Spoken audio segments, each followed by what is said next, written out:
plaît, si les discussions s'arrêtent ce soir parce que ce volet recette est rejeté, cela ne veut pas dire, encore une fois soyez prudents, que la réforme, sa suspension est enterrée. Les discussions vont se poursuivre. Ça va revenir au Sénat, ça va revenir en commission mixte paritaire et ça pourra à nouveau être débattu. On va écouter Jean-Philippe Tanguy qui s'exprime. Cette première partie sur les recettes, pour une raison simple, il faut voter contre la mascarade qui s'organise devant nos yeux, qui s'appelle le socialo-macronisme. Alors qu'est-ce que c'est que le socialo-macronisme? Eh bien c'est toujours la même chose, c'est désigner la grande finance, les milliardaires comme l'ennemi du peuple français, et c'est finir par piquer 3 milliards d'euros aux classes moyennes, aux épargnants seulement, et les milliardaires évidemment seront exonérés de votre grande réconciliation, de votre immense réconciliation. La deuxième escroquerie du socialo-macronisme, c'est évidemment de dire que vous défendez le travail et la production. Nous avons réussi à voter 5 milliards de baisse d'impôts sur la production et vous les avez rétablis par la pire des magouilles possibles, alors que la proposition venait de vos propres rangs. Et donc comment pouvez-vous avouer votre hypocrisie plus que proposer quelque chose que vous retirez, que nous récupérons parce que ça vient du cœur et que vous annulez en deuxième partie? Toute votre hypocrisie est là. Promettre beaucoup, réaliser jamais et tout trahir avec les socialistes. Vous venez du socialisme, vous avez fait du socialisme et vous retournez à la niche, les socialistes. Je vous remercie. La parole est à Madame Galliard-Minier. Allez-y. Merci Madame la Présidente. Nous apprêtons à voter la deuxième partie du PLFSS. Au cours de cet examen, des batailles ont été gagnées, notamment pour nos apprentis, dont nous avons obtenu que le salaire ne baisse pas.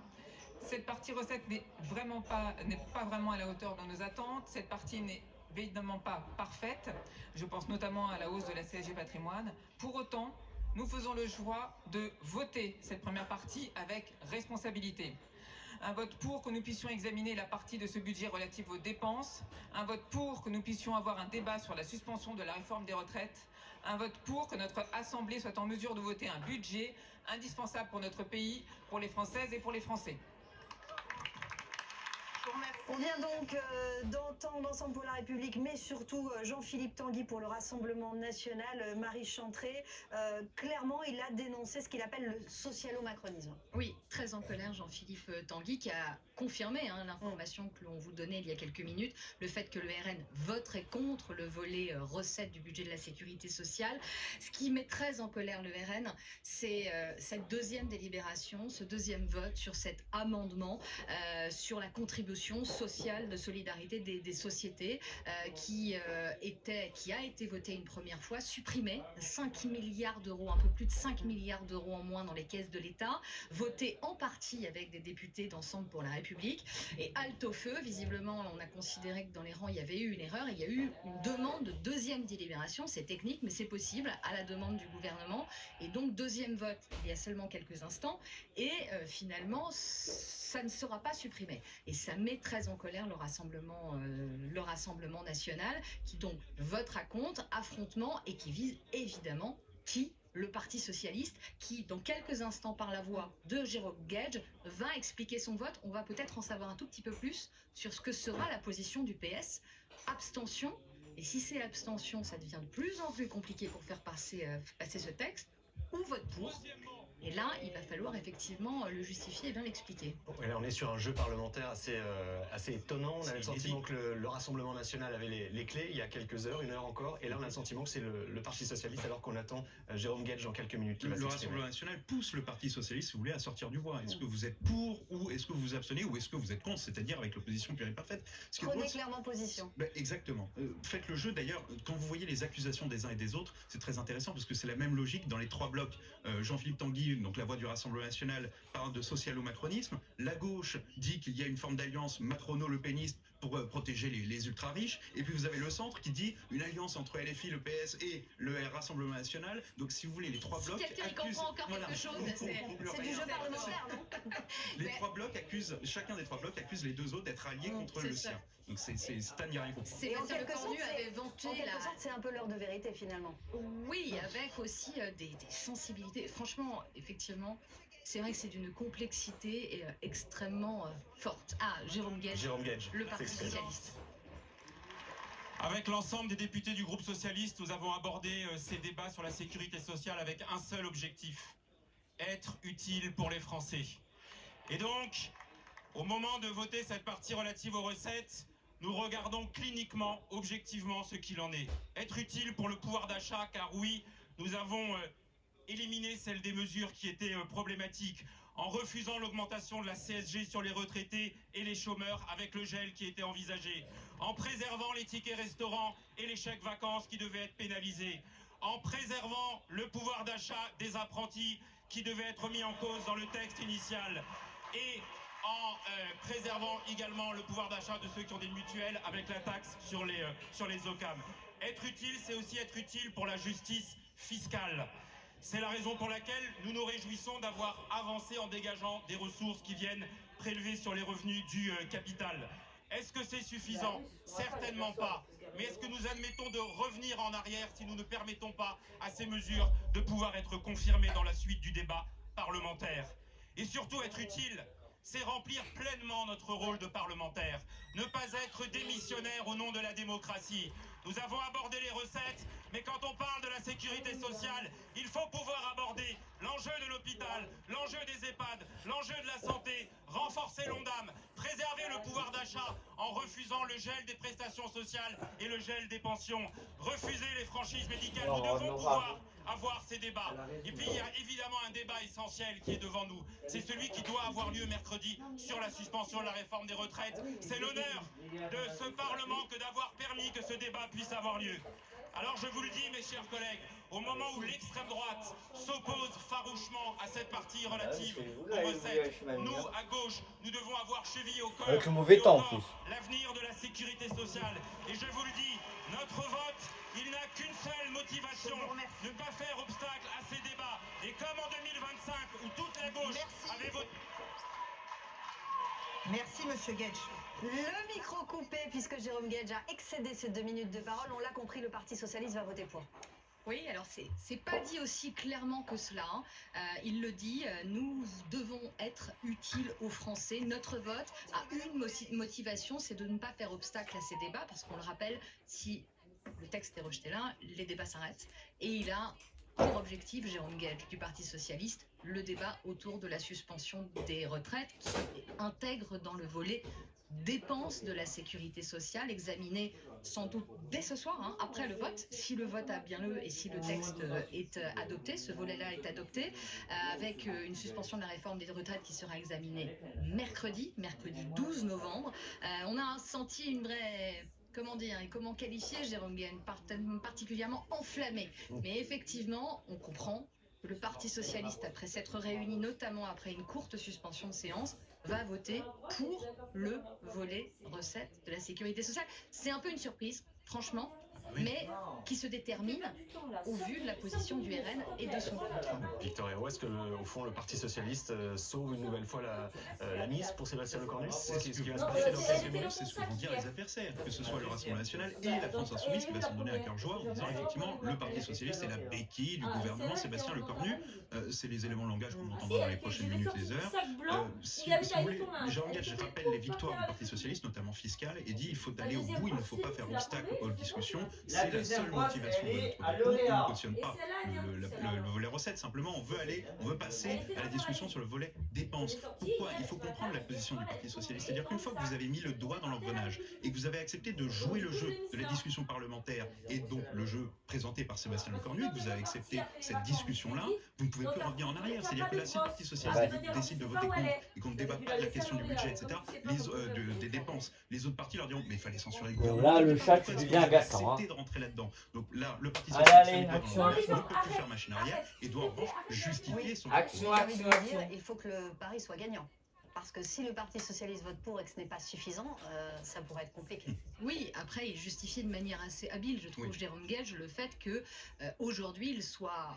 j'ai envie de dire contraint de voter pour ce premier volet recettes parce qu'il le dit, on doit aborder la question de la suspension des retraites, on doit aborder la question du gel des pensions de retraite, la question des franchises médicales, nous devons avoir ces débats, dit-il, justifiant finalement en creux ce que va être leur vote dans les toutes prochaines minutes. Pour ne pas laisser ce débat au Sénat, qui est une tendance plutôt centre-droit et qui n'aura pas du tout la même position que le Parti socialiste ou que la gauche en général sur ces questions-là. Alors il reste 2 prises de parole à l'Assemblée nationale, on est toujours en direct des images du Palais Bourbon et on aura la réponse. Alors la politique c'est aussi de l'arithmétique.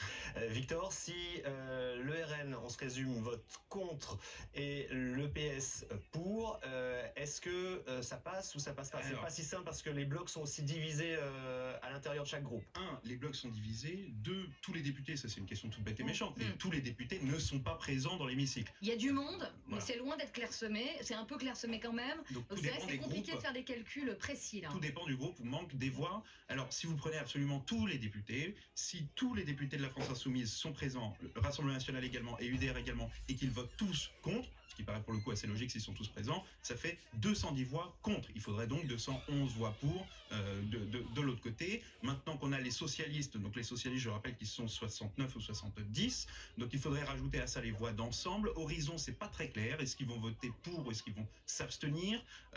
Ajouter les voix des démocrates, ça qui pourrait voter pour. Il faut pas s'avancer trop, mais ce qui est certain, c'est que, il faudrait que tous les socialistes votent d'une même voix, ce qui est, à mon sens, pas certain non plus. C'est pas parce que Jérôme Gage l'a dit que tous les socialistes vont le faire pour ce texte. Il faudrait que l'ensemble ou une grande majorité des députés en présence du bloc central votent pour ce budget et ne s'abstiennent pas, parce qu'attention, autant de voix qui s'abstiennent, c'est autant de voix qui ne vont pas au pour et qui donc laissent la place au contre. Donc l'arithmétique va être, si vous voulez, très fine. Ça peut se jouer à quelques voix, voire peut-être, 3-4 voix, 5 voix, ça pourrait jouer comme ça.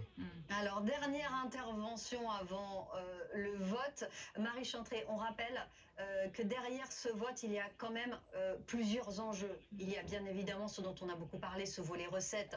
Si on veut pouvoir examiner le volet dépenses et donc la suspension de la réforme des retraites, il y a aussi ce pari fait par les socialistes d'apporter leur soutien à Sébastien Lecornu. Il y a donc aussi l'avenir de Sébastien Lecornu. Oui, et à Matignon et dans l'entourage du Premier ministre ces dernières heures, on ne minimisait pas du tout, on ne faisait pas semblant de minimiser les enjeux de cette journée, de ce premier vote sur le budget de la sécurité sociale, ne s'interdisant pas d'ailleurs de venir au banc, ce qui n'est pas le cas. Sébastien Lecornu n'est pas venu. Avec prudence tout à l'heure, on interprétait cette non-venue qui n'est pas inscrite à l'agenda, mais comme une forme de confiance quant à l'issue des débats. Sans doute n'avait-il pas la donnée plus qu'importante et cruciale du vote contre du Rassemblement national.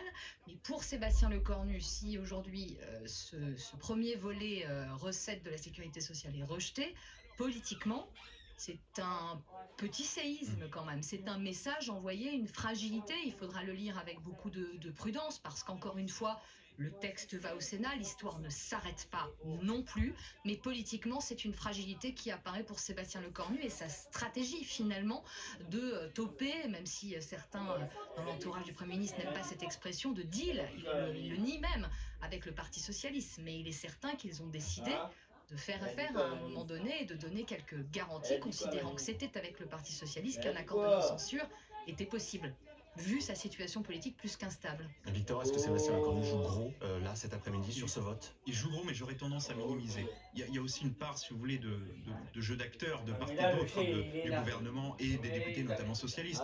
C'est-à-dire que Sébastien Lecornu sait que le Parti socialiste sait, suivez-moi bien, qu'il a un filet. C'est-à-dire ce filet, c'est l'ordonnance. Si jamais tout se passe mal, qu'on n'arrive pas à voter dans les temps, etc., le gouvernement peut passer le budget par ordonnance. Or, et Marie Chantré le rappelait tout à l'heure, la lettre rectificative qui a glissé la suspension de la réforme des retraites dans le projet de loi initial du gouvernement fait qu'en cas d'ordonnance, il y aura effectivement suspension de la réforme des retraites. Donc le Parti socialiste peut être rassuré, ce serait un maigre gain de consolation par rapport à toutes les victoires fiscales qu'il a obtenues, mais c'est déjà ça. Donc ça, c'est pas ordonnance, c'est si jamais le gouvernement n'est pas censuré. Donc à mon avis, Sébastien Lecornu sait très bien que le Parti socialiste, en l'état, n'a pas du tout intérêt à pousser le gouvernement jusqu'à la censure, ou plutôt les autres députés jusqu'à la censure du gouvernement, puisqu'il perdrait à ce moment-là l'ordonnance et donc la suspension de la réforme des retraites. On va retourner à l'Assemblée voir Loïc Besson. Loïc, dernière minute, dans 5 minutes à peu près, ça sera l'heure du vote.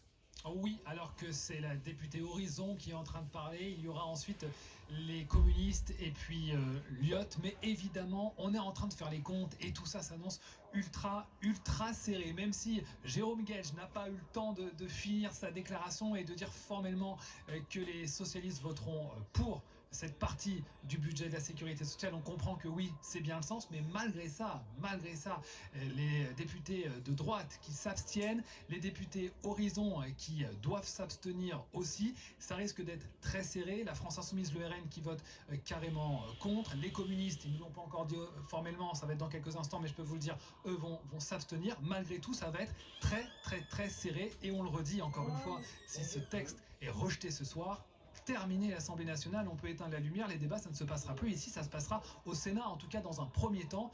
Et donc, il n'y aura pas de suspension de la réforme des retraites et pas de débat autour, en tout cas dans un premier temps. C'est pour ça que les socialistes n'ont pas le choix.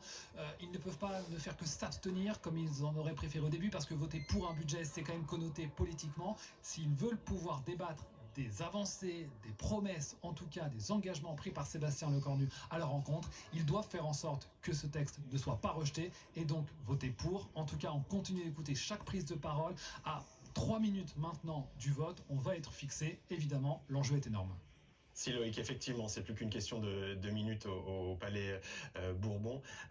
Marie Chantret, on a senti un Jérôme Guedj assez embêté parce qu'il n'a pas dit clairement que le groupe allait voter pour, mais il a expliqué qu'il fallait être utile et il a égrené, selon lui, les victoires acquises, notamment tout au long de cette discussion budgétaire. Oui, parce que je pense en effet qu'au sein du groupe Parti Socialiste, et on verra d'ailleurs quels sont les votes, si tous les présents en tout cas votent pour ce volet recettes de la sécurité sociale. Rien ne dit que les ordres vont être suivis d'une seule ligne.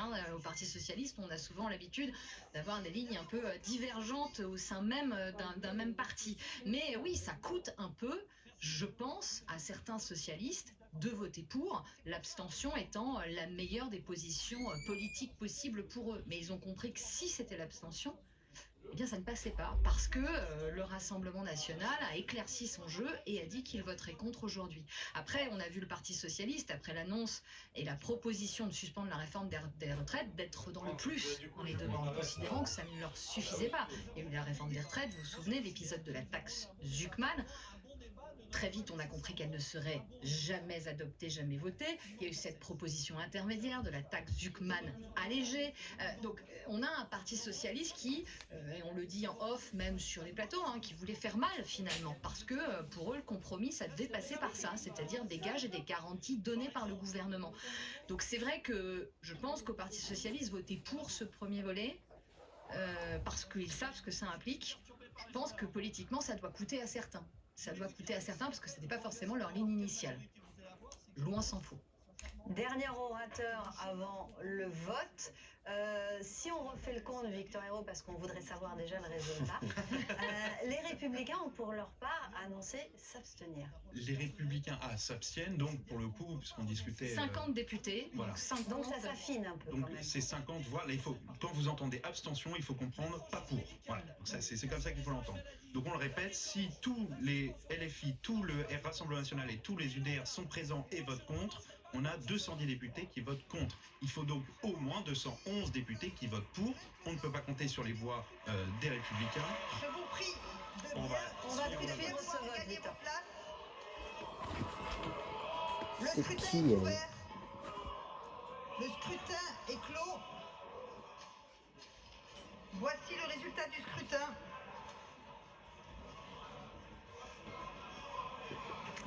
Votant 395, exprimé 337, majorité 169, pour 176, contre 161. L'Assemblée nationale a adopté.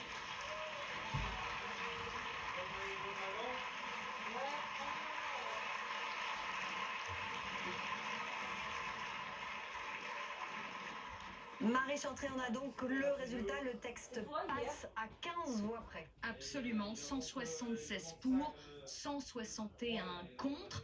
Il va être intéressant d'aller assez rapidement sur le site de l'Assemblée nationale pour voir qui a voté vraiment. Mais oui, Paris gagnait pour le gouvernement de Sébastien Lecornu, qui encore une fois, on le rappelle, n'était pas au banc, représenté notamment par Amélie de Montchalin, qui a vécu un véritable marathon, là, on l'a vu durant tous ces débats, la ministre des Comptes publics. Et donc, l'implication et la conséquence directe de l'adoption de ce volet recettes de la sécurité sociale, c'est que les débats et le volet dépenses va pouvoir avoir lieu et qui implique donc la suspension de la réforme des retraites qui sera normalement discutée selon un agenda prévisionnel que nous avions dévoilé en début de semaine à partir de mercredi 12 novembre dans l'hémicycle au Palais Bourbon. Donc après le vote, la séance est suspendue à l'Assemblée et les débats reprennent dès ce soir. Dès ce soir, puisque la séance se poursuit jusqu'à minuit, séance aussi dimanche.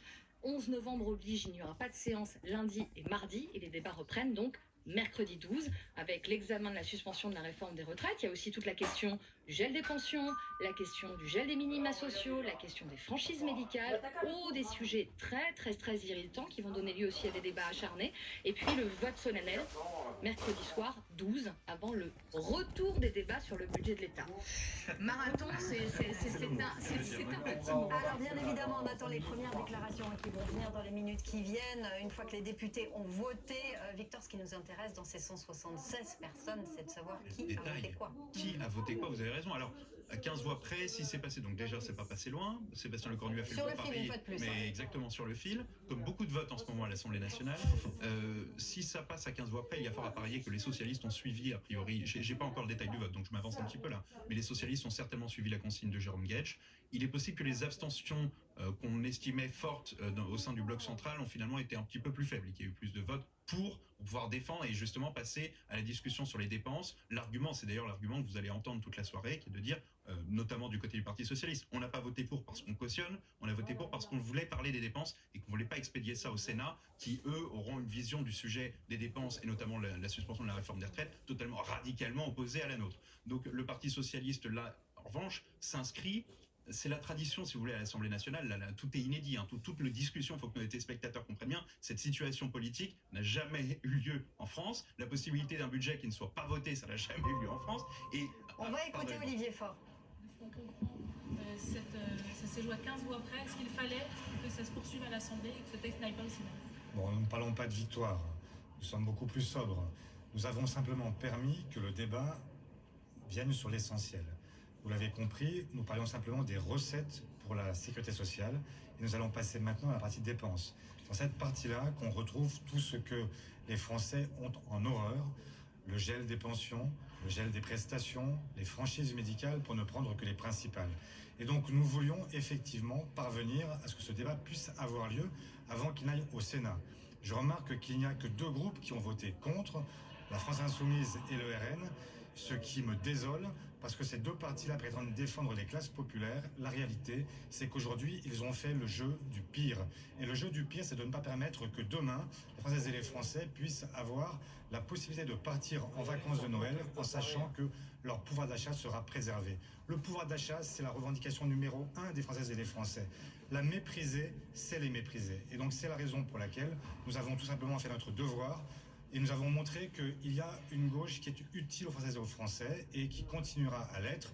Nous allons défendre patiemment, point par point, sur tous ces sujets, ce que nous croyons être la justice.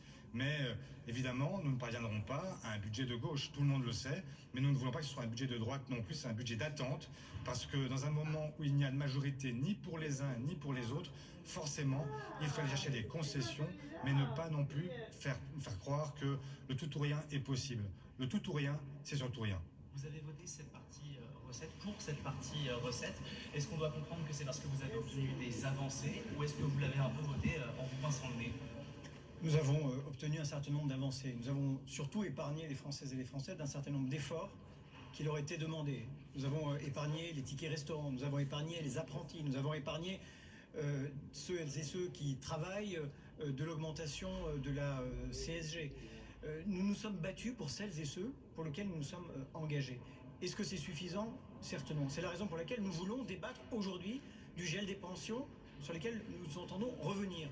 Nous ne voulons également l'abandon du gel des minima sociaux. Nous voulons obtenir l'abandon du doublement des franchises médicales. Nous voulons plus de moyens pour l'hôpital. Tous ceux qui n'ont pas voté la partie recette, en réalité, hypothèquent l'avenir et le pouvoir d'achat des Françaises et des Français. Olivier l'a dit tout à l'heure, pour un certain nombre de députés dans cet hémicycle, c'est tout ou rien, et le plus souvent, c'est rien. Et je vais vous dire, les gens qui n'ont que leur travail prouvé, que les services publics comme capital... Non, il t'attend pas en bas, il faut que j'appelle quand on est sur le parking. L'urgence, c'est maintenant. L'exigence de préserver le pouvoir d'achat, c'est immédiat. Et toute autre espèce de considération, c'est les considérations que les petits bourgeois peuvent se permettre et pas les classes populaires. Est-ce que vous allez avoir le temps les heures restant sur le budget justement? Est-ce que vous allez être pris par le temps aussi? Le combat continue. Nous avons mené une première Déroute. bataille et là nous avons la partie Il va t'embêter. Et oui, nous aurons le débat sur la suspension de la réforme des retraites qui aura lieu mercredi à 15h. Nous aurons également le débat sur l'année blanche et nous continuerons de mener ce combat pour supprimer toutes les horaires qu'il y a dans ce budget et nous sommes bien déterminés à les gagner. Voilà, on vient d'entendre la réaction donc des représentants socialistes après ce vote, donc cette adoption de la partie recette du budget de la sécurité sociale. Marie Chantray, alors Olivier Faure qui parle pas de victoire, profil très bas, mine fermée, on sent des socialistes évidemment peut-être un peu contraints de voter c'est bon alors. pour sauver Non, t'as pas de chambre à air ce dessus. volet recette. Ah Oui, bon, on va voilà. pas surinterpréter les attitudes, les visages. Voilà. Mais il y a cette question d'un journaliste qui lui dit vous avez Ce voté qu'on un fera, peu en c'est que vous pour Noël, dans les mots. Là, tu vas le rire comme ça, ton vieux chéri. Boris Vallaud répond avec cette question. Est-ce que c'est Rire. suffisant? Non. Faudra qu'on achète une deuxième manette. Nous voulons débattre. Tu joues un peu à PS5? Non, j'ai pas envie de Non, jouer mais à il met en PS5. avant aussi ce qu'on évoquait un peu plus tôt. Le gel des pensions des retraités, le gel des minima sociaux, qui est un autre point majeur dans ce budget de la sécurité sociale, considérant que faire finalement, pardonnez-moi l'expression, capoter les débats, les faire arrêter, aurait été un pire finalement que d'aller directement au Sénat et que cette suspension de la réforme des retraites, qui est l'exemple majeur, ne soit pas du tout débattue. Donc voilà, c'est pas de gaieté de cœur. Je pense que le Parti Socialiste vote aujourd'hui de concert avec toute une partie du bloc central. Information importante quand même, on verra là aussi les votes dans le bloc central qui n'a de bloc plus que de nom. Parce que l'Horizon s'est abstenu, LR également. Donc très clairement là aussi, c'est l'occasion de montrer à quel point les fissures sont béantes dans ce qu'on appelait l'ancienne majorité. Tout le monde n'est pas sur la même ligne. Je suis heureux que nous ayons On va écouter Marc Fesneau. sur un vote positif sur cette deuxième partie du PLFSS, à la fois sur le contenu, mais je les laisserai dire ce qu'ils ont à dire, mais aussi parce que ça montre que le travail parlementaire paie. Et comme l'a très bien dit d'ailleurs Philippe Vigier dans son intervention explication de vote, c'est la première fois qu'au Parlement, la mouture initiale n'est pas du tout la mouture finale sur un texte pour la partie 2. Et ça permet quand même de reconnaître que les engagements qui avaient été pris par le Premier ministre ont été tenus. Les engagements, c'était de dire on vous livre une mouture, travaillez-y, essayez de trouver des compromis, essayez de le voter. Il était pour le moins iconoclaste d'entendre un certain nombre de gens qui réclamaient à la fois le débat parlementaire, finalement le refuser par un vote qui aurait été un vote négatif. Et donc je suis heureux puisque ça permet aussi, deuxième élément, d'arriver sur la partie 3. Depuis des jours et des jours, d'ailleurs les Français qui nous écoutent doivent penser qu'on ne parle que d'impôts, de taxes et autres joyeusetés. Et c'est normal, c'est la procédure parlementaire. Et ça va permettre d'aborder dès ce soir la partie dépenses, où les économies peuvent être faites, où les efforts doivent être mieux répartis, où est-ce qu'on doit changer là aussi la mouture du gouvernement. Et je voudrais saluer, et j'en finis, toutes celles et ceux qui ont œuvré pour faire en sorte qu'il puisse y avoir un compromis à l'Assemblée nationale. Le compromis, c'est pas des mots. À un moment, le compromis, c'est des actes. Et il y a un certain nombre de formations politiques avec lesquelles nous ne sommes pas d'accord. Et nous l'assumons comme tel, elles comme nous. Et avec lesquelles nous avons su travailler pour essayer de trouver un compromis qui nous paraît non pas abouti encore, puisqu'il y aura la navette, mais le meilleur pour essayer d'avancer au service des Français. Donc je me réjouis qu'on puisse arriver. Comme vous l'avez vu, le vote était assez serré et nous avons tous œuvré, et à la fois par notre mobilisation et par un esprit une volonté qui est la nôtre, à la vérité pour le coup, depuis 2017, d'essayer de convaincre, non pas ceux seulement qui sont avec nous, mais ceux qui sont à côté de nous et qui sont eux aussi des républicains. Et justement, sur la partie dépenses, il y a la suspension de la réforme des retraites qui sera probablement examinée mercredi. Oui, c'est ce qui est prévu en point fixe. Quelle est votre position? On va regarder comment se déroulent les débats. Notre position, nous avons voté la réforme des retraites de 2023, donc la question n'est pas de se déjuger ce qu'on avait dit. Il y a un engagement qui a été pris par le gouvernement dans le cadre d'un équilibre global. On a besoin de savoir aussi quels sont les tenants et les aboutissants du financement de tout ça. Parce que si nous avons fait une réforme des retraites, c'est parce que le système est défaillant en termes d'équilibre. Donc on ne peut pas simplement dire en suspens et pas se soucier de ce que sera l'avenir. Et donc on verra au fur et à mesure des débats et on vous donnera notre position à l'issue. Comme sur la partie 2, nous débattrons et nous essaierons d'améliorer le texte sur la partie 3, nous et les autres formations politiques qui ont décidé de vrai. Je vois bien que les extrêmes ont décidé comme d'habitude de provoquer le chaos. Et de toute façon, en fait, ce qu'ils aiment dans le débat parlementaire, c'est pouvoir voter contre. Ce n'est pas le débat parlementaire. Il n'y a pas de parlement qui se respecte s'il n'est pas capable de temps en temps d'avancer et de voter pour. Philippe, Nicolas ? On va le faire à deux voix avec Nicolas. Sur quoi là, dans une seconde, vous dire que dans la vie politique, je l'ai dit tout à l'heure dans l'explication de vote, Voilà, vous avez entendu les mots de Marc Fesneau, le président du groupe Les Démocrates à l'Assemblée nationale. Si vous nous rejoignez à 18h, le vote était très serré, capital pour le budget de 2026. Le volet recettes du budget de la sécurité sociale a été adopté à 15 voix près. Et Marie Chantrey, eh bien, on voyait quand même le sourire, on peut le dire, de Marc Fesneau. Et c'est un grand ouf finalement pour le bloc central. Oui, un soulagement du côté du MoDem, même si, on le disait un peu plus tôt, le bloc central n'a de bloc que le nom, parce que certes le MoDem a voté pour, Ensemble pour la République également, mais on comprend ce soir et on verra dans le détail des votes qui vont être communiqués, hein, c'est un scrutin public, on connaît et on sait qui vote pour, qui vote contre. Vraisemblablement chez Horizon, on s'est abstenu, tout comme chez les Républicains, donc il sera aussi intéressant d'en tirer les conséquences politiques. Mais soulagement pour le gouvernement, pour le Premier ministre, qui un temps était murmurait comme possiblement présent sur les bancs de l'Assemblée cet après-midi. Finalement, il n'en a rien été. Amélie Montchalin, ministre des Comptes publics, a tenu les débats et la séance dans ce marathon budgétaire. Mais premier ouf, parce que politiquement, même si ça n'aurait pas été un tremblement de terre, les débats auraient poursuivi au Sénat. Mais politiquement, symboliquement, le fait que notamment la suspension de la réforme des retraites puisse être débattue à partir de mercredi prochain, c'est quand même pour le Parti socialiste un acquis, même si on va continuer d'en discuter, je pense. Coup politique pour le PS d'avoir voté pour ce soir, parce que l'abstention aurait pu être la meilleure des solutions pour eux. Alors, vous dites coup politique, est-ce que certains ne vont pas dire encore, attention, les socialistes sont des traîtres, c'est la petite musique qu'on entendait depuis ces dernières semaines et qu'on va réentendre dans la bouche de la France Insoumise et du Rassemblement National et tout à fait, c'est le risque. D'ailleurs, le Rassemblement National a poussé le Parti Socialiste à voter pour pouvoir passer au volet des dépenses. Si vous voulez, traditionnellement, là rien n'est traditionnel en ce moment, puisque la situation est parfaitement inédite, mais traditionnellement, voter pour les textes budgétaires, c'est appartenir à la majorité gouvernementale. Et à l'inverse, si vous votez contre, c'est que vous vous positionnez dans l'opposition. Là, c'est tout à fait inédit. On a un parti d'opposition, qui est le Parti Socialiste, qui vote pour un texte gouvernemental. Donc, si vous voulez, ça brouille un petit peu les lignes. Évidemment, le Rassemblement National, mais surtout la France Insoumise, vous l'avez dit, Paola, s'en donneront à cœur joie. Mais alors, vous n'êtes pas dans l'opposition, vous n'êtes pas la vraie opposition. Rejoignez-nous, ou alors rejoignez le gouvernement. Le Parti Socialiste, lorsqu'on écoute Boris Vallaud et Olivier Faure, on les a écoutés il y a 2 minutes, vous disent tout ou rien. C'est rien. C'est une façon de répondre à leurs adversaires, notamment de la France Insoumise, en disant nous ne sommes pas au pouvoir, donc nous ne pouvons pas mettre tout notre programme, il faut des compromis. En revanche, nous ne voulons pas jouer le jeu du rien. Priorité de texte, je vous coupe, on écoute Jean-Philippe Tanguy du Rassemblement National. Oui, effectivement, le groupe Rassemblement National a voté contre pour une raison simple. Il est hors de question que les classes moyennes, les Françaises et les Français, en particulier les épargnants, paient à hauteur de 3 milliards d'euros cette année, 5 milliards l'année prochaine, les magouilles entre le Parti Socialiste et les macronistes. C'est la triste vérité, c'est la seule vérité.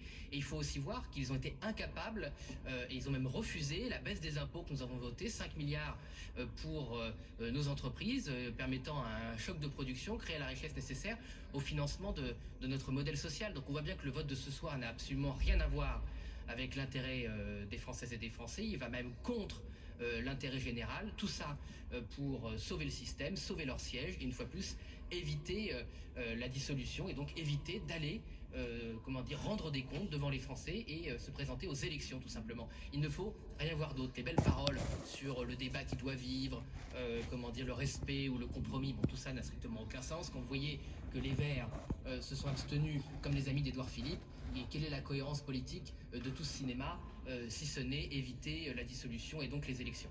Mais vous avez quand même une consolation là-dedans, c'est que vous allez pouvoir examiner notamment la suspension de la réforme des retraites que vous soutenez avec le Rassemblement National. Oui, non mais nous sommes toujours, nous sommes contre la politique du pire. Donc maintenant il va y avoir des débats, on ne va pas pourrir les débats, nous allons aller avec nos arguments, nous allons démontrer pourquoi on soutient cette suspension de la réforme des retraites, pourquoi néanmoins cette suspension ne vaut rien par rapport à l'abrogation et remplacement par la réforme de Marine Le Pen et Jordan Bardella. Donc nos arguments sont prêts, nous n'allons pas fuir le vote. Contrairement aux gauches qui se sont déchirés en commission, au bloc central qui ne sait plus où il vit, nous on est totalement cohérents, donc on n'a absolument pas peur du débat, et surtout après il y aura les économies. Parce que le paradoxe, le faux paradoxe de tout ce cirque, c'est qu'on nous explique que le seul moyen de financer le modèle social, c'est d'augmenter les impôts. Alors il y a un moyen de financer le modèle social, c'est d'arrêter de déverser les aides sociales à une immigration incontrôlée et de payer et d'attirer la submersion migratoire. Et donc ça, c'est entre 15 et 20 milliards d'euros d'économies. Donc vous voyez qu'on peut à la fois financer notre modèle social et baisser les impôts. Est-ce que voter contre, ça aurait été pas justement, est-ce que c'était ça vraiment l'intérêt des Français? Je reprends vos mots de tout à l'heure. Bah bien sûr, quand vous bloquez 3 milliards d'impôts cette année, 5 milliards d'impôts déjà prévus pour l'année prochaine. Non, on ne bloque pas de budget. Quand le budget est mauvais, il faut voter contre. Donc tous ces gens qui sont ni pour ni contre, bien au contraire, iront donc s'expliquer devant les électeurs. Moi j'aimerais savoir ce que les députés LR républicains, les amis de M. Wauquiez, qui soi-disant avaient mis le refus de toute hausse d'impôts comme une ligne rouge, vont expliquer à leurs électeurs. Ils ont laissé passer 3 milliards de hausse d'impôts et ils les en laisseront passer d'autres. Merci. Voilà les mots de Jean-Philippe Tanguy du Rassemblement national qui dit donc que ce vote est contre l'intérêt général et que le Rassemblement national rejette la politique du pire. Marie Chantrey, c'est très intéressant parce que Olivier Faure, le patron, on va écouter Mathilde Panot pour la France Insoumise. Puisque une majorité de l'Assemblée nationale a accepté de voler 5 milliards d'euros au système hospitalier de santé publique français. Ce qui veut dire qu'à partir de janvier prochain, si on en reste là, si leur texte passe jusqu'au bout, ça veut dire qu'il n'y aura pas un établissement public de santé en France qui n'aura pas un coup de rabot à faire. C'est-à-dire des postes qui vont disparaître, c'est-à-dire des salariés qui vont être mis dans la précarité, des heures sup qui ne vont pas être payées, des médicaments qui vont coûter plus cher, des remboursements qui vont disparaître. C'est ça qui s'est joué là il y a quelques minutes. Et je trouve absolument pitoyable qu'une partie de la gauche viennent donner des leçons de responsabilité en pensant que être responsable, c'est faire payer les malades, c'est faire payer les personnes en situation de handicap, c'est faire payer les soignantes et les soignants. Non, il n'y a aucune responsabilité à ruiner des hôpitaux, d'accord? Ni en France, ni nulle part ailleurs.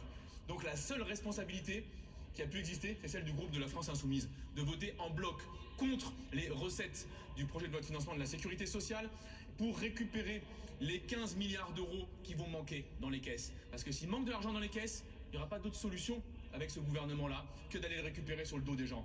Et évidemment, tout ça nous rappelle à quel point la situation actuelle est le résultat du refus de certains de censurer le gouvernement Lecornu. Parce que non seulement ils nous font un projet ni fait ni à faire qui consiste à dépouiller tout le monde et à ruiner tous les hôpitaux, mais en plus, rappelons qu'une partie des mesures vont être ce qu'on appelle réglementaires, c'est-à-dire sans même passer par le Parlement. Il suffira qu'ils fassent un texte dans le mystère et le secret de leur bureau ministériel pour faire payer aux gens des franchises médicales, des participations aux consultations, etc., etc. Donc oui, c'est un jour qui est extrêmement sombre. C'est un jour noir pour tous les assurés de ce pays. Ça va permettre quand même d'aller sur le volet dépenses et de parler de suspension de la réforme des retraites. Est-ce que ça aussi c'est un moment que vous attendez? Bah non, on attend l'abrogation de la réforme des retraites. C'est comme si vous me demandez si j'attends que le soleil arrive et je vous dis que je suis content quand il fait pleine nuit. Bon, non, bien sûr que non. Nous voulons l'abrogation de la réforme des retraites. Il y a une majorité dans l'Assemblée pour ça. Le reste, c'est de la blague. Il n'y a pas de suspension de la réforme des retraites. Le truc, le bidule qui sera discuté mercredi, vise à retarder le calendrier pour aller à 64 ans. Moi, mon sujet, c'est pas quand est-ce qu'on part à 64 ans. C'est de partir à 64 ans. Et c'est ça qui a mobilisé des millions de Françaises et de Françaises dans ce pays. C'est ça qui a fait gagner les élections en juin dernier au Nouveau Front Populaire. Donc cette majorité populaire, elle existe et surtout, elle est représentée dans l'Assemblée nationale. Donc tous ceux qui jouent à la magouille autour de cette réforme des retraites sont responsables de son maintien en place. Le PS qui vote pour, les Verts qui s'abstiennent, vous qui votez contre, est-ce que la gauche ce soir est encore plus fracturée que jamais? Ah ben je sais pas si la gauche est fracturée. Moi je peux vous dire dans ma circonscription, tous les gens qui ont pu voter pour l'NFP, qui se sentent socialistes, écolos, communistes, il n'y en a pas un qui est d'accord pour piquer 5 milliards d'euros aux hôpitaux. Pas un seul. Nulle part. Et surtout, j'en ai rencontré nulle part dans le pays, moi. Des électeurs de gauche qui me disent « Mais super, allez-y, vous prenez de l'argent à l'hôpital, refusez des postes de soignantes et de soignants, faites-les bosser encore plus, déremboursez les médicaments. » Moi j'en ai jamais vu. Donc je pense que la gauche n'est pas fracturée. Je pense qu'il y a une partie de certains dirigeants qui s'amusent à faire des repas secrets et en tirent des conclusions absolument aberrantes dans l'Assemblée nationale, mais que le peuple de toutes celles et ceux qui ont fait confiance au NFP n'aurait jamais accepté ce texte ce soir. Donc c'est la fin du NFP là ce soir? Bah non, puisque je viens de vous dire qu'il y a des millions de gens disponibles dans ce pays, qui sont mobilisés, qui sont battus, qui sont là pour continuer à porter ce programme électoral. En revanche, ce qui est sûr, c'est qu'ils peuvent compter sur nous. Parce que jamais on en fera les poches, jamais on prendra un centime d'euro chez tous ces gens, chez les assurés, chez les salariés, chez les contribuables, chez les malades, chez les personnes en situation de handicap. Jamais on prendra un centime d'euro chez eux pour le refiler aux macronistes. Ça, c'est clair.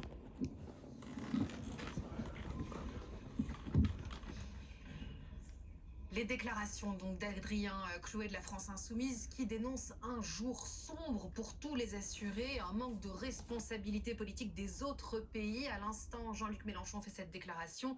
Le PS fait adopter l'infâme partie recette du projet de loi de Lecornu sur la Sécu. Seule la France Insoumise a mené le combat à gauche et tenu parole en votant contre le budget de Lecornu. Marie Chantrey, c'est intéressant de voir cette rhétorique politique aussi des différents partis qui chacun se disent tout à fait responsables. C'est-à-dire le Parti Socialiste se dit responsable d'avoir voté pour et la France Insoumise d'avoir voté contre. On voit bien effectivement la fracture de la gauche. Oui, après la France Insoumise, ce n'est en aucun cas ce sera une surprise. Enfin, depuis le début, il n'y avait aucun mystère sur leur position. C'était un vote contre. Le Parti Socialiste a dû s'adapter. C'est-à-dire qu'il y a moins d'une heure, on a compris, et un BFM TV était premier à sortir l'information, quelle serait la position du Rassemblement national. On pensait jusqu'à milieu d'après-midi que l'abstention était visiblement la piste envisagée. Certains nous l'avaient dit en considérant finalement qu'on ne pouvait pas parler que de fiscalité, qui était l'objet du volet recettes de ce budget de la Sécu, qu'il fallait aussi aborder les dépenses, leurs propositions, de finalement mettre à jour ce qu'était leur contre-budget, et ils avaient des tas de propositions. Ils disaient, on ne va pas voter pour, évidemment que non, mais que l'abstention pourrait être une solution.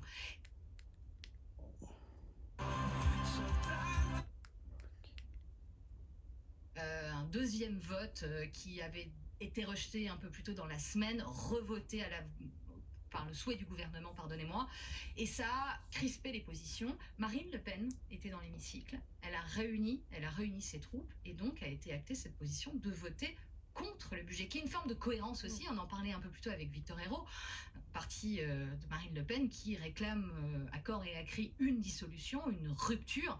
Bon bah oui, finalement, c'est un peu en cohérence avec leur position politique depuis le début, là, très clairement.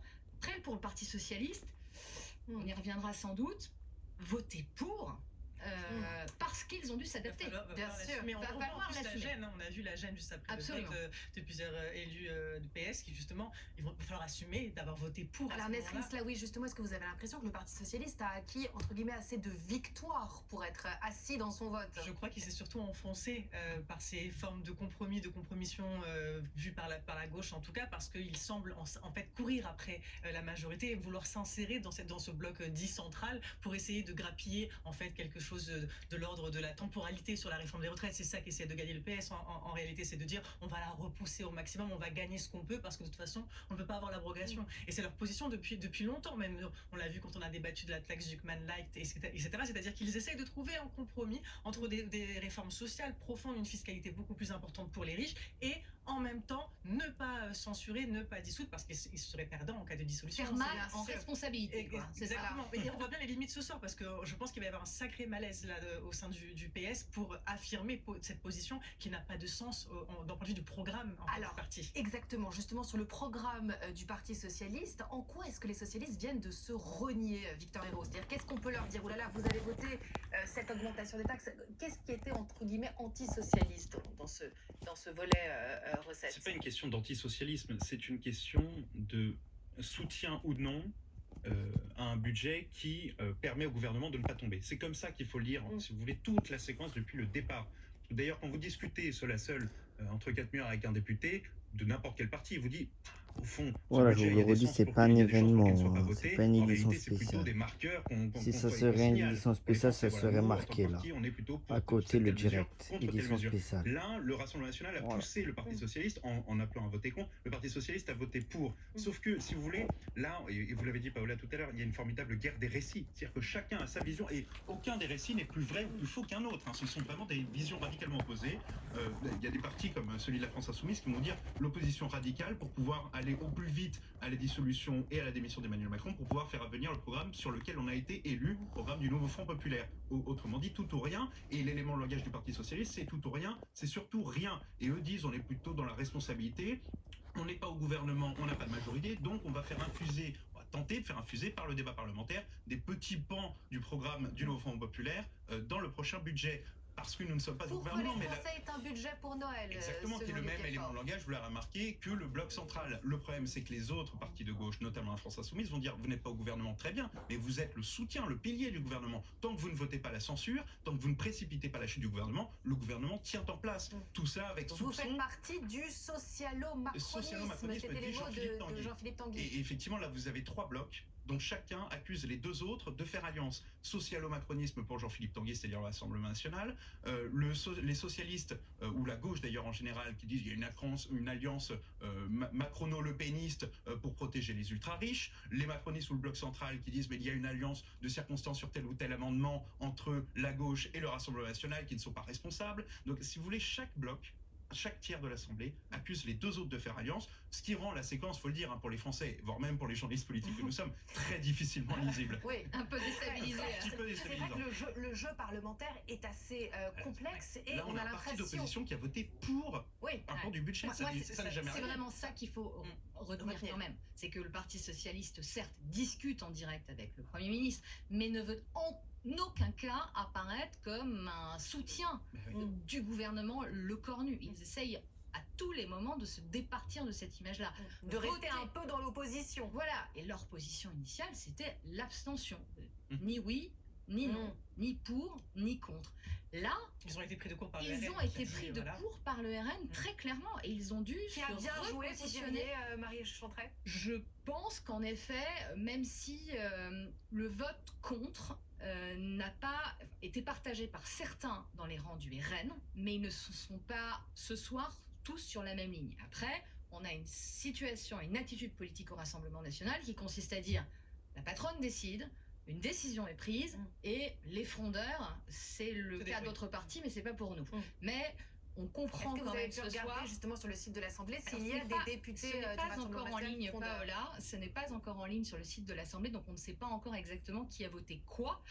Ça va être dans les prochaines minutes, mais la tradition au RN, c'est qu'une décision est prise et que tout le monde vote d'un seul homme. Mais il sera très intéressant de voir au PS qui véritablement a voté pour et qui s'est abstenu. Et dans un instant, Philippe Ballard, le député Rassemblement national de l'Oise, va venir nous rejoindre. Marie, on lui posera notamment une question quand il va retourner dans sa circonscription. Est-ce qu'il ne va pas prendre le risque que des Français lui disent « Mais eh oh, ma réforme des retraites, finalement, vous l'avez mise en péril. Le PS avait acquis peut-être des prochaines victoires sur le gel des minima sociaux. Est-ce que là, finalement, le Rassemblement national ne prend pas le risque que les électeurs disent « Vous n'avez pas joué pour moi, vous avez joué pour votre parti ».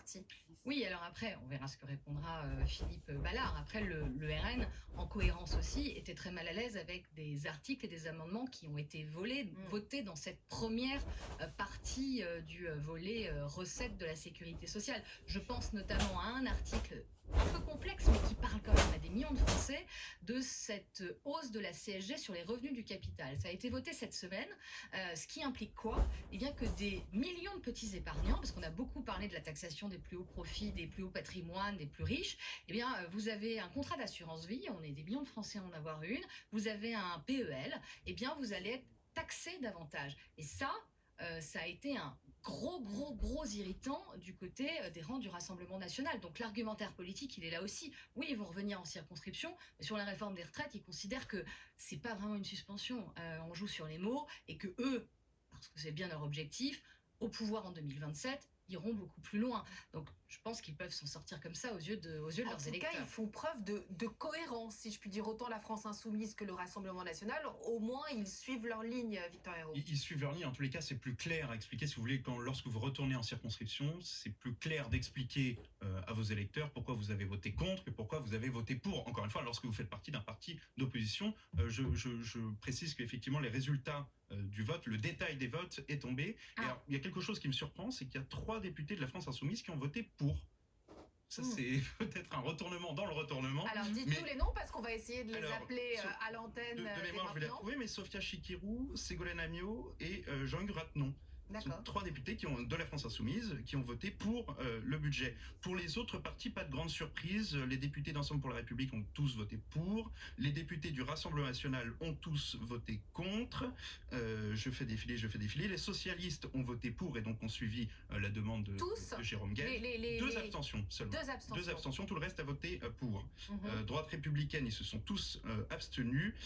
Les écologistes, il y a eu 1 pour, Delphine Batho, 8 contre et 17 abstentions. Tandis que les démocrates, ils ont voté pour, Horizon pour, majorité d'abstention avec 12 abstentions et 9 votes pour, et pour le reste ce sont des votes pour globalement, donc voilà. Et on va recevoir tout de suite sur ce plateau un député qui a voté contre donc le volet recettes du budget de la sécurité sociale. Bonsoir Philippe Ballard, député Rassemblement National de l'Oise. Vous avez donc voté contre ce projet, voilà, et qu'est-ce que vous répondez à Olivier Faure qui dit bien que le Rassemblement national joue la politique du pire? Nous on a voté contre parce qu'on a voté contre la mascarade. On a très bien compris depuis des semaines, c'est pas lié forcément au projet, à la partie recette du PLFSS, qu'il y avait une sorte de entente entre, il y avait une vraie entente entre les socialistes et les macronistes sur tout le budget. Tout simplement, il faut voir la fin du film en fait pour conserver leur place. Voilà, c'est pas plus compliqué que ça. Alors c'est, je te donne tel sous-amendement, toi tu vas me prendre tel sous-amendement et puis je vais t'amender celui-là. Enfin bon, voilà, c'est ça. Ça s'appelle de pas 9h à minuit, c'est parlementaire. Non, ça s'appelle une mascarade. Mais oui, c'est une mascarade. Après, vous jouez aussi dans ce jeu pour les mascarades. Vous avez aussi ajouté des amendements. Il y en a un qui est passé il y a un jour, la contribution sociale de solidarité des sociétés que vous avez réussi à faire glisser en faisant perdre 5 milliards d'euros aussi au budget. Enfin, vous jouez aussi. Rétabli ce soir. Oui, mais vous jouez aussi le jeu des amendements. Vous ne pouvez pas reprocher aux autres de faire des amendements. Sauf que c'est du donnant-donnant. Vous savez le nombre, je suis arrivé en retard là parce que le nombre de suspensions de séance qu'il y a eu en moins de 1h30, c'est 10 minutes. On se retrouve derrière là pour négocier. Voilà, idylle entre les sociotraites, c'est-à-dire le groupe socialiste et les macronistes. Oui, les sociotraites. C'est des sociotraites, oui. C'est les mots de la France. C'est des sociotraites. Oui, mais enfin, quand c'est la réalité, on est bien obligé de reprendre les termes. Parce que, en fait, ce qui était terrible, c'est que on pointe du doigt les milliardaires, puis à l'arrivée, on fait la poche des Français. Enfin, plus 15% sur la CSG pour ceux qui ont des plans d'épargne logement, qui ont des PEA, qui ont des assurances vie, qui ont des plans d'épargne entreprise. Je sais pas, vous en avez peut-être dans votre groupe, vous en avez 15% plus. Pardon. Pourquoi vous n'avez pas voté contre la taxe Sussman? Parce que c'était les outils de production qui étaient concernés par la taxe Sussman. Non, pas du tout. C'est plutôt le patrimoine des Mais non, pas du tout. Lisez la taxe Sussman. C'était l'outil. Trouver une cohérence au sein du Rassemblement national entre vouloir se poser anti-système pour le peuple, etc. Et on voit bien qu'il y a une forme de malaise dans le fait de taxer les ultra-riches, le fait de faire augmenter les taxes sur les holdings. Enfin, on vous voit un peu quand même hésitant, même reculant sur certaines propositions. Mais non, on a une cohérence totale et complète. Je me pose même la question si ce vote contre le budget, c'était pas parce que vous vouliez aussi refuser la discussion sur la taxation, en fait, pour où on va chercher cet argent de la sécurité sociale. Enfin, il y a un peu une forme chez vous aussi d'hypocrisie là-dessus. Mais vous avez prononcé la phrase, où va-t-on chercher cet argent? Vous voyez, on est feignant depuis 45 ans en France. Parce que la vraie question qu'on devrait se poser, c'est pas celle-là. Attends, je regarde juste la météo 2 minutes. On ne taille jamais dans les dépenses. Je vais voir un truc, mais sinon après je vous remets. Prenez un peu en début de semaine. Intellectuelle, mais remarquable. Et donc néanmoins, on peut continuer effectivement à raisonner. Ah ben il manque de l'argent. Et néanmoins, le volet dépenses allait être examiné, Philippe Ballard. Donc effectivement, si vous étiez abstenu, on aurait pu effectivement commencer là maintenant à tailler dans les dépenses. Et ça va être fait. Oui, bien entendu. Mais ça là, ça y est, ça a commencé. Oui, mais le vote contre du Rassemblement national menaçait le vote. À ce moment-là, ça passait pas. Ça passait pas. Vous preniez le risque que ça ne passe pas. On va reprendre ma question. On prenait le risque de, si on avait voté contre, le texte était transmis, on arrêtait, on n'examinait pas les dépenses et le texte était transmis au Sénat, version initiale, oui ça on l'avait très bien compris, comme pour le budget d'ailleurs, comme pour le PLF. Donc là, la discussion va se poursuivre, il y a des dépenses à faire en matière, de dépenses de santé. Mais aidez-nous à comprendre, juste Philippe Ballard, sur le cheminement de cette journée. Soyons un peu honnêtes, dans la coulisse, vous avez quand même évolué dans votre position. On discutait avec des cadres du parti, pas forcément députés, mais qui nous disaient hier encore, c'est pas mal qu'on aborde le sujet des dépenses, que finalement on ne dise pas aux Français, le budget de la sécurité sociale c'est que de la fiscalité et des taxes en plus. Et est-ce que vous m'accordez ce point?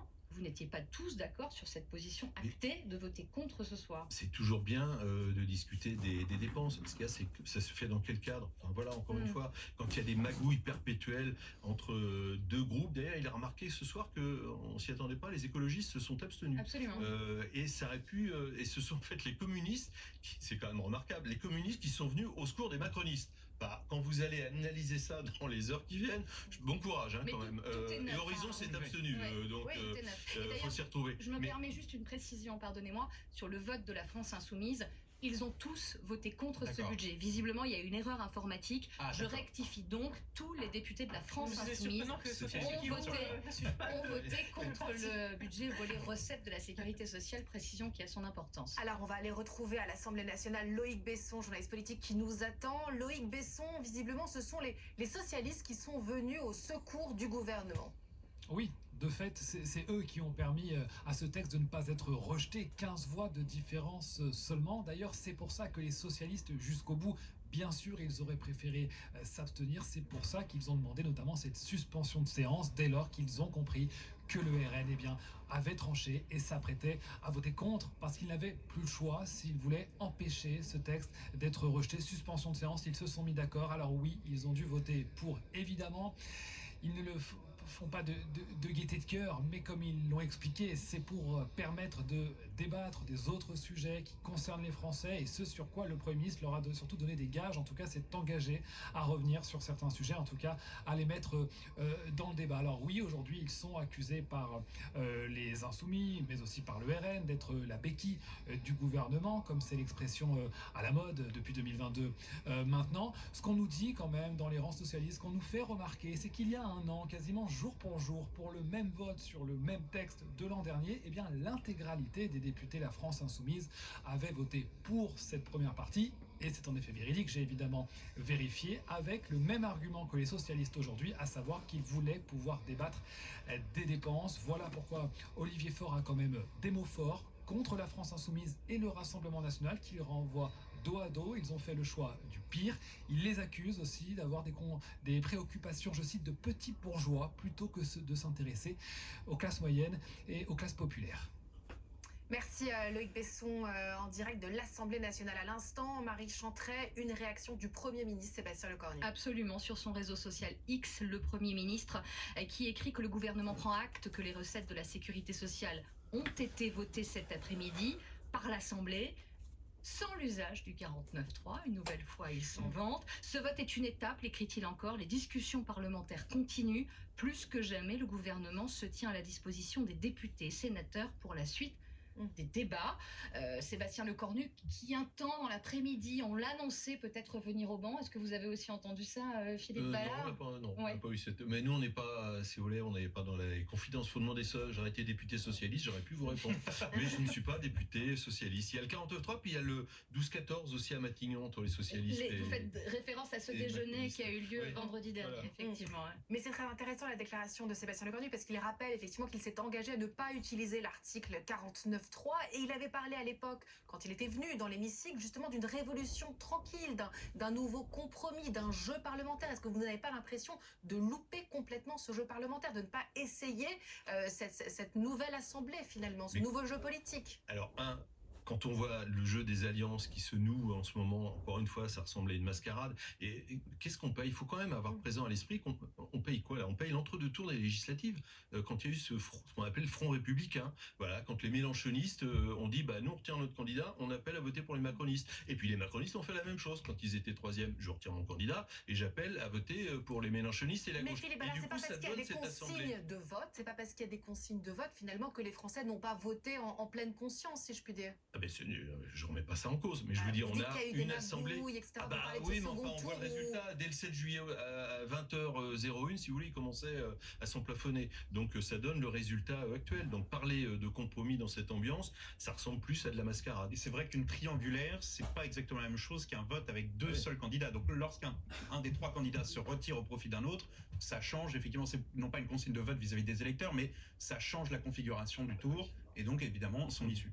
Mais en cas de dissolution, il n'y aura plus du tout ce genre de situation. Enfin, je pense qu'après un an post-dissolution, on voit bien que tous ces manèges-là ne pourront pas marcher. Il n'y aura plus de discussion possible entre les trois parties. Aurore Malvel, vous nous avez rejoint, rédactrice en chef du site magazine Marianne. Effectivement, on voit bien que le jeu parlementaire est complètement bouleversé, que l'échiquier politique a été rebattu ce soir avec ce vote. Effectivement, l'abstention du parti Horizon. Et puis, enfin, en tout cas, c'est une nouvelle donne politique qui s'annonce. Oui, alors rebattu, je sais pas, j'ai l'impression qu'on était sur un chemin qui mécaniquement allait arriver. On est un petit peu dans une sorte de tragédie grecque, toute proportion gardée avec ce budget et cette assemblée, parce qu'on a l'impression d'aller tout droit en fait vers une catastrophe, ou en tout cas, je ne sais pas si on peut parler de catastrophe, mais si jamais le budget est effectivement adopté par ordonnance ou par une loi spéciale, on se dira tout ça pour ça. Et effectivement, les clivages et les ruptures qui ont lieu, eux, seront sûrement beaucoup plus durables que l'effet de ce budget. Et donc effectivement, ce à quoi on assiste tant d'ailleurs à gauche qu'à droite, on a vu des discours se durcir, et ça je dirais de façon mécanique. Petit détail, justement, je regardais les votes au Parti Socialiste. On a actuellement 59 pour et 2 abstentions. Ce qui est intéressant, c'est qu'il y a un certain nombre de députés qui n'ont pas pris part au vote. Et je pense d'ailleurs que ces députés qui n'ont pas pris part au vote sont des députés qui auraient peut-être pour certains pu voter contre, notamment, alors pas tous, parce que par exemple Madame Fatia Kelouachi, qui fait partie du groupe un petit peu, alors je dirais pas frondeur, mais Avenir Socialiste, qui est l'aile gauche du Parti Socialiste, et qui avait appelé dans un communiqué avec ses collègues un peu plus tôt dans la semaine justement à la censure du gouvernement de Sébastien Lecornu, en disant trop c'est trop, on n'avance pas, nous n'arrivons à rien, donc il faut aller à la censure. Mais je vois d'autres députés, comme par exemple Paul Christophe, qui n'ont pas pris part au vote. Donc ont-ils auraient-ils voté contre, et par discipline de parti, peut-être qu'ils avaient mieux à faire au moment du vote. On pourra leur poser la question, mais effectivement, il y a quand même, je dirais, cette aile gauche un peu au Parti Socialiste qui essaye de garder un petit peu un positionnement de radicalité pour ne pas laisser non plus toute la place aussi à la France Insoumise sur le refus, en tout cas, du dialogue et de ce qu'ils appellent à la France Insoumise la compromission.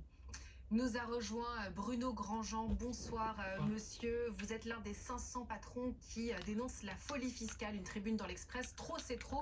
Nous refusons de voir la France s'enliser. Comment est-ce que vous regardez ces débats qui ont lieu à l'Assemblée nationale? On sait qu'effectivement ce vote était crucial. Ça s'est joué à 15 voix près. Si effectivement le volet recettes avait été rejeté, la menace de censure aurait pu revenir. Est-ce que vous êtes rassuré de voir les discussions reprendre sur le budget?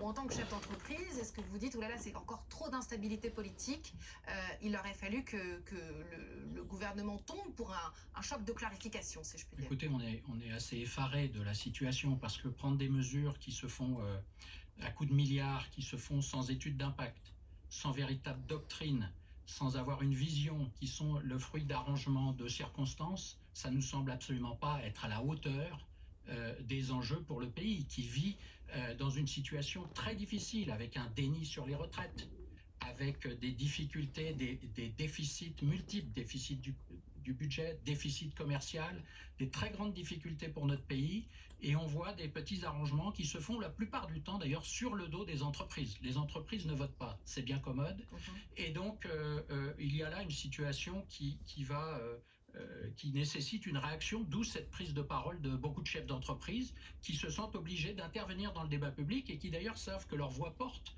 Les chefs d'entreprise aujourd'hui sont beaucoup plus crédibles que la plupart des élus.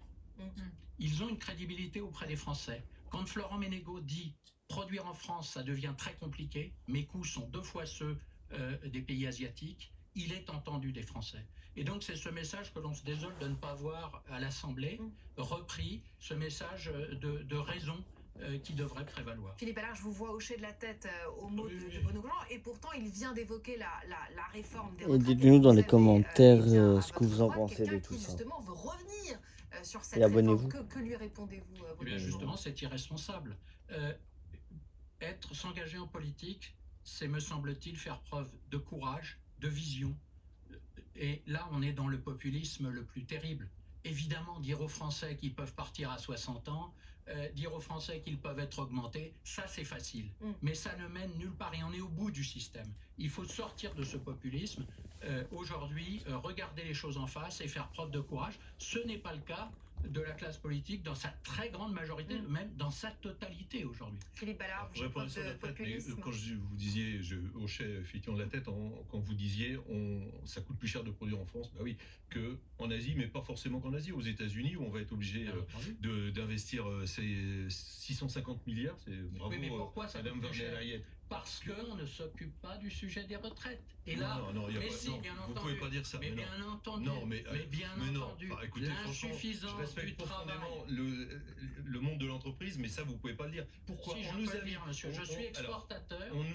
Je suis présent dans plusieurs pays. Vous le savez. Alors ne parlez pas tous en même temps. On nous a mis en compétition depuis 40-50 ans. On nous a vendu la mondialisation heureuse. On vous a mis en compétition avec des pays. Attendez, je peux finir. Je peux finir ma phrase. On vous a mis en compétition avec des pays qui n'ont pas les mêmes règles fiscales, sociales, environnementales, et je pourrais continuer. Vrai ou faux ? Faux. Donc, on est en compétition essentiellement avec l'Allemagne, l'Italie, l'Espagne, qui sont des pays tout à fait comparables et qui eux font les réformes. Mais non, ils ont les coûts du travail moins chers.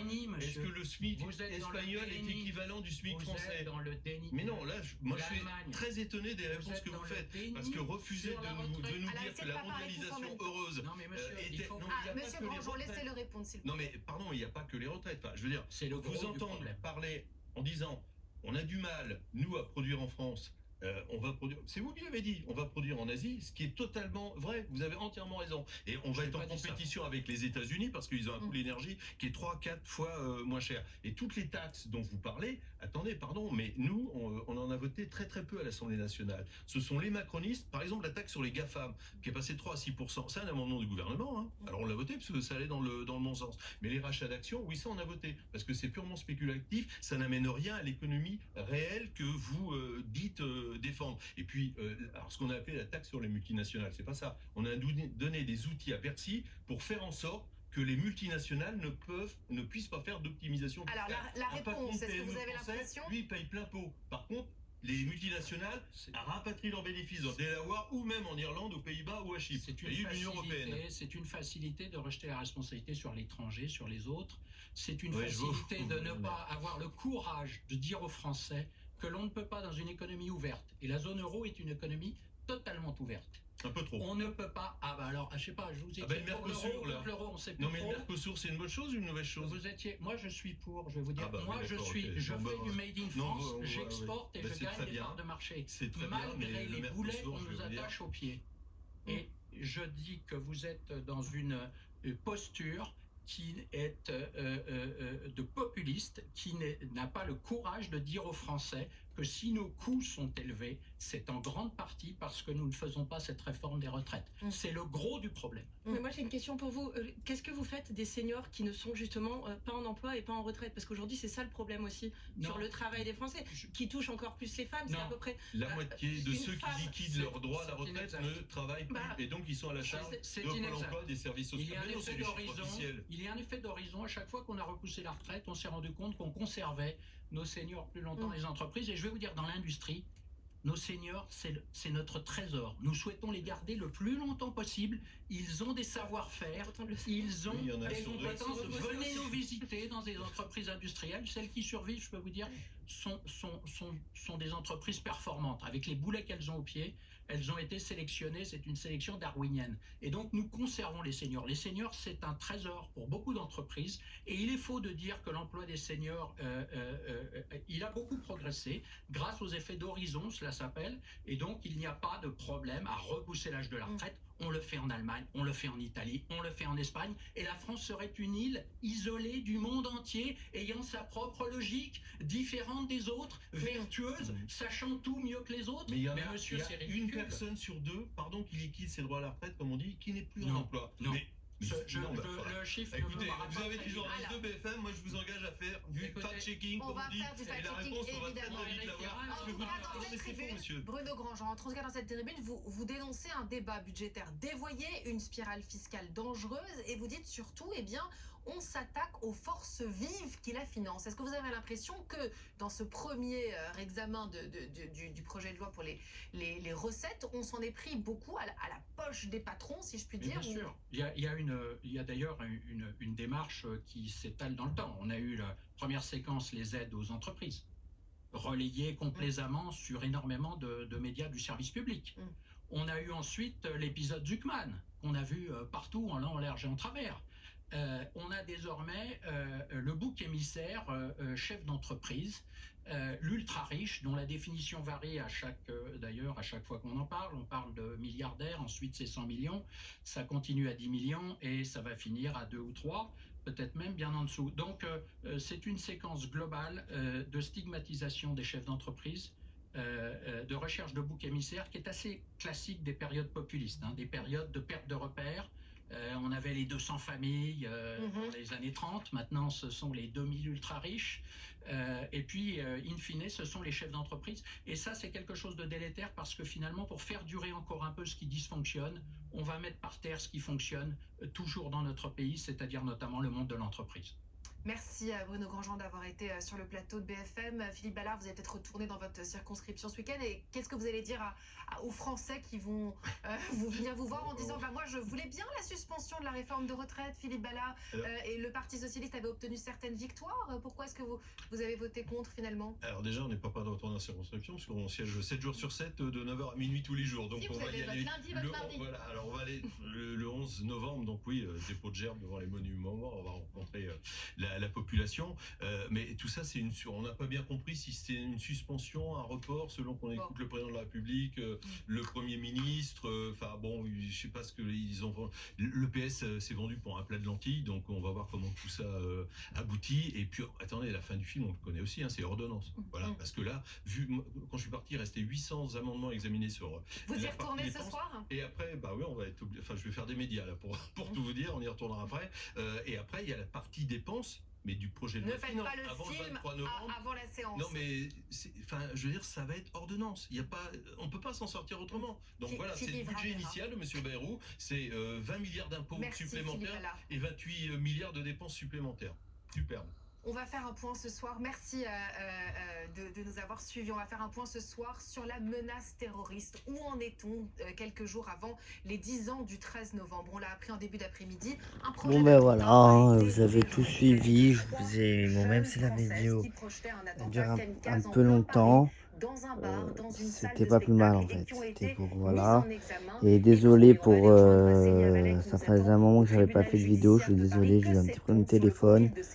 Donc désolé si la qualité est pas très bonne d'image parce que je suis sur un iPhone 12 Pro, mais normalement d'ici lundi j'ai mon nouveau téléphone. Donc voilà, et n'hésitez pas à dire dans les commentaires ce que vous en pensez et vous abonner. Merci.